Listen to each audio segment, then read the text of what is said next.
तुम्हाला वाटतं हे पुन्हा एकदा सुरू होतील? ते तर नालीन बाबत आम्ही काय करतो आम्ही आमची रिसर्च प्रोसेस केली, कायदेशीर प्रोसेस केली. पुढे भविष्यात नालीन बाबत आम्ही काय करतो आम्ही आमची रिसर्च प्रोसेस केली, कायदेशीर.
काशीमिरामध्ये एक घटना घडली होती.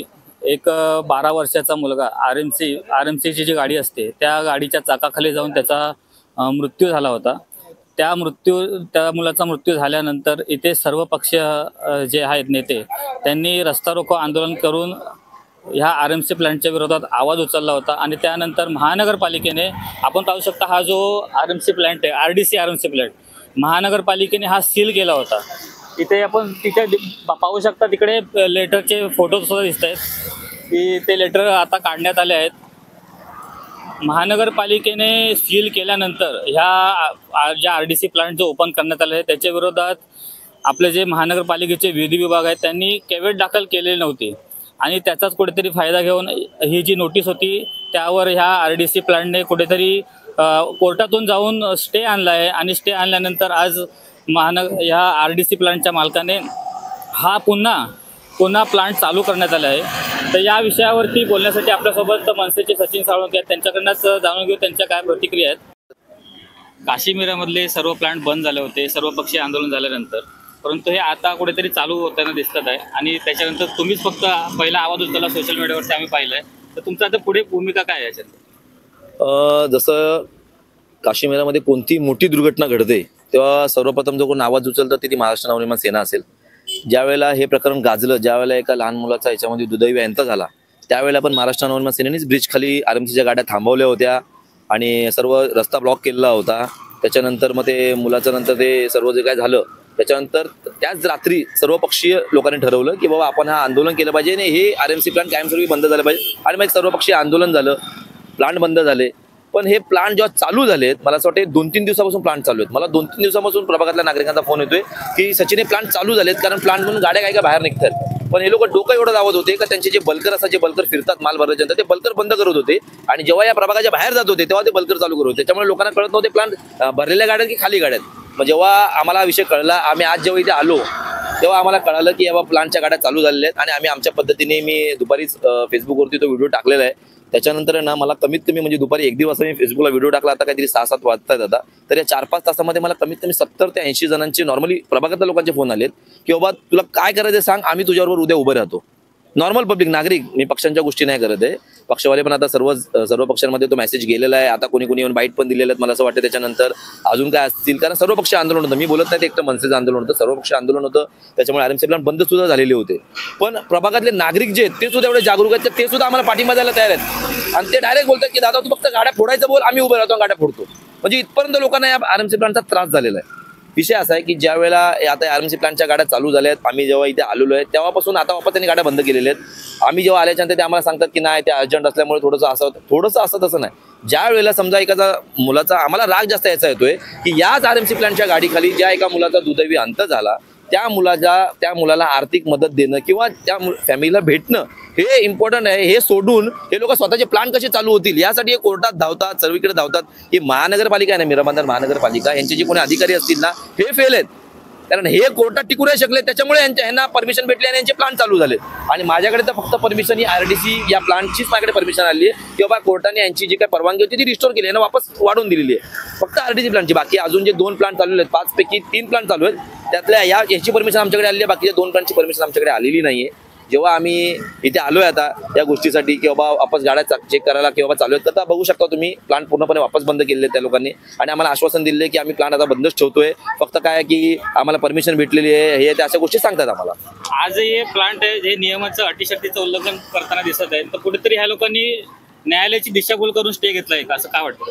100% यांनी न्यायालयाची दिशाभूल केली आहे. आणि न्यायालयाची दिशाभूल करण्यामध्ये महानगरपालिकेच्या अधिकाऱ्यांचा पण हात आहे. कारण ह्यांच्या ज्या काही अटी शर्ती होता, आता मी जेव्हा त्यांचं जे काही परवानगी पत्र ते जेव्हा वाचलं तेव्हा त्याच्यामध्ये दिलेलं आहे की MBMC म्हणजे मीराबंदर महानगरपालिका आणि महाराष्ट्र जे प्रदूषण मंडळ आहे, औद्योगिक प्रदूषण मंडळ, या दोघांना पण त्यांनी एक अधिकार राखीव ठेवलेले की जर ह्यांनी कोणत्याही नियमाचं उल्लंघन केलं तर यांच्यावर तात्काळ यांची कारवाई, यांची जी काही परवानगी ती रद्द करण्यात यावी. हा कोर्टाने आदेश जो एक अधिकार आहे तो यांच्याकडे ठेवलेला आहे की असं जर काही करत असतील तर तुम्ही ते करा म्हणून. ते अधिकारी यांची परवानगी रद्द होऊ शकते.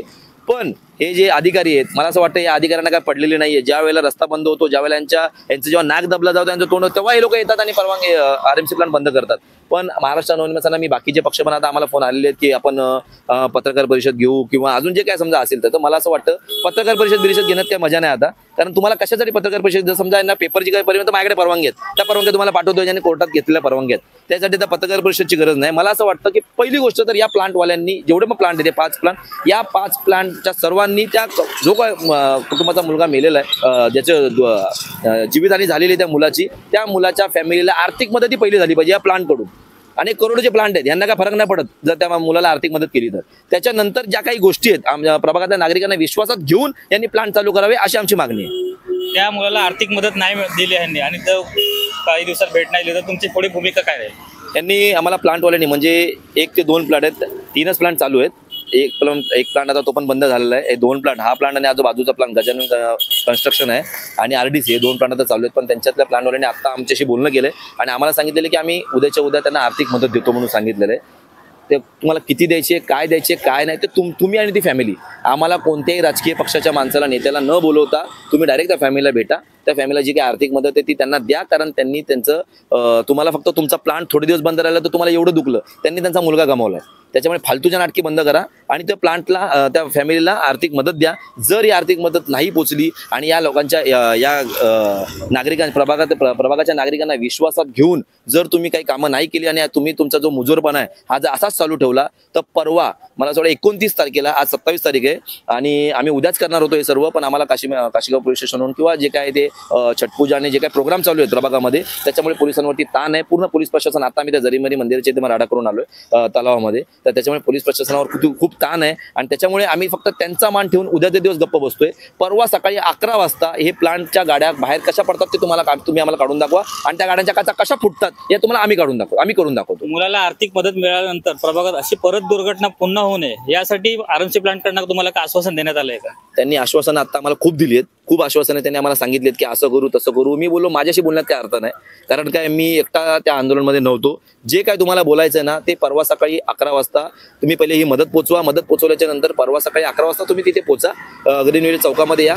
मी प्रभागातल्या सर्व नागरिकांना सुद्धा सांगतो की परवा सकाळी 11 वाजता जर तुम्हाला टाइम असेल आणि तुम्हाला खरंच वाटत असेल की अशी दुर्घटना वापस आपल्या प्रभागामध्ये होऊ नये तर तुम्ही परवा सकाळी 11 वाजता ग्रीनव्हिल चौकामध्ये या. सर्व पक्षीय नेत्यांना सुद्धा माझं आव्हान आहे की बाबा आपण जे काय करतोय ह्या गोष्टीसाठी तुम्ही टाइम देऊ नका त्यांना. कारण काय होतंय, आज कालपर्यंत प्रोग्राम होते, आज उद्यापर्यंत प्रोग्राम आहे, त्याच्यानंतर वापस शाळा चालू होत आहेत, शाळा चालू झाल्यानंतर वापस ही दुर्घटना होऊ शकते. त्याच्यामुळे यांना टाइम देण्यात काय अर्थ नाही. त्याच्यामुळे उद्याचा दिवस फक्त पोलीस प्रशासनावरती जास्त लोड येऊ नये म्हणून आपण थांबलोय. पण उद्याच्या दिवसामध्ये जर यांनी काही गोष्टी केल्या नाहीत, आज आपल्या पद्धतीने बाकीचे जे कोणी सर्वपक्षीय असतील त्यांनी आपल्या पद्धतीने यांच्या प्लांटच्या गाड्या बाहेर येऊ द्यायच्या नाही.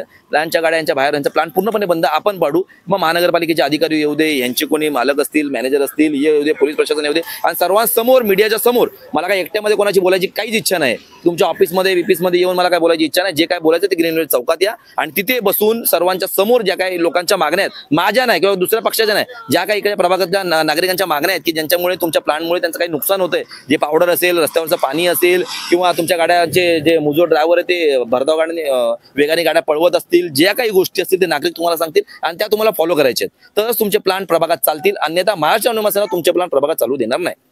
याआधी देखील मनसेकडनं आश्वासन देण्यात आलं होतं की ज्या मुलाचा मृत्यू झाला होता त्या फॅमिलीला मनसेकडनं काहीतरी मदत करण्यात येणार होती, तर त्यावर तुम्ही त्यांना काय मदत केली आहे का? महाराष्ट्र नवनिर्माण सेना जेव्हा एकदा शब्द देते ना त्यावेळेला त्या शब्दाचं पूर्ण पालनच करते. मला बाकीच्या पक्षांचं मी कोणाचं बोलणार नाही, कोण त्यांना मदत द्यायला गेले का नाही, पण महाराष्ट्र नवनिर्माण सेनेने शब्द दिला होता. त्यांचे वडील आणि त्यांचे मामा, मला त्यांचे मामा होते, ते मामा आम्ही शब्द दिला होता की तुमचं हे सर्व झाल्याच्या नंतर मनसेचे पदाधिकारी तुमच्या घरी येतील आणि तुम्हाला जी काय आर्थिक मदत आमच्या पद्धतीने आम्हाला जी योग्य वाटेल ती आम्ही तुम्हाला करू. आणि ती आम्ही त्यांना केलेली आहे. तुम्ही त्या फॅमिलीला विचारू शकता की बाबा मनसेचे पदाधिकारी आले होते का, ते मदत जाहीर करण्याचं आम्ही त्यांना पण सांगितलं होतं की बाहेर मदत जाहीर करू नका की आम्ही काय दिलं म्हणून, कारण लोकांना आम्हाला काय दाखवायचं नाही की आम्ही मदत करतोय आणि किती मदत करतोय ती. फक्त आम्हाला वाईट वाटलं होतं आणि आम्ही तिथे दिवस रात्र त्या मुलांसाठी त्या फॅमिलीसाठी उभे होतो त्या विषयाने, आणि आम्ही शब्द दिला होता त्याप्रमाणे आम्ही महाराष्ट्र नवनिर्माण सेनेचा शब्द पाळला आहे. आणि या हरामखोर प्लांटच्या पहिले महाराष्ट्र नवनिर्माण सेना त्या मुलाच्या घरी गेली, त्या फॅमिलीला भेटलेली आहे आणि त्यांना जी काय आमच्या पद्धतीने योग्य वाटेल ते आम्ही त्यांना मदत पोहोचवलेली आहे. या अशा प्रकारच्या RMC प्लांटला न्यायालयातून स्टे मिळणं हे कुठेतरी एक चिंतेची बाब वाटते, कारण की असा प्रश्न निर्माण होतोय की कुठेतरी महानगरपालिका, मीरा भाईंदर महानगरपालिका आणि हे RMC प्लांटचे मालक यांच्या मिलीभगतने कुठेतरी घडतंय असं वाटतंय. कारण की जे ऑर्डर दिली आहे कोर्टातून त्याच्यामध्ये सुद्धा कोर्टाने आदेश दिले आहेत की जर प्लांट नियमात चालत असतील तरच त्यांना खोलण्याचं परमिशन देण्यात यावं, अन्यथा त्याच्यावरती महानगरपालिका कारवाई करू शकते. तर हा RMC प्लांट पासून थोड्याच अंतरावरती 100 ते 200 मीटर अंतरावरती शाळा आहे. म्हणजे कुठेतरी हा RMC प्लांट नियमाच्या विरोधात चालू आहे आणि अटी शर्तीचं उल्लंघन करत आहे. तरी सुद्धा महानगरपालिका कोर्टात आपली बाजू मांडण्यास कुठेतरी असक्षम दिसत आहे. त्यामुळे ह्या अशा प्लांटला जे इकडच्या स्थानिक नागरिकांसाठी जे धोकादायक आहेत, इकडनं प्रदूषण होत आहे, इकडनं धुळीचे कण बाहेर येत आहेत आणि आजूबाजूला लोकवस्ती आहे, तरी सुद्धा ह्या RMC प्लांटला कोर्टातून स्टे मिळतोच कसा? महानगरपालिकेचे विधी विभाग कुठेतरी असक्षम दिसत आहेत. त्यामुळे आज हे RMC प्लांट असे चालू झाले आहेत.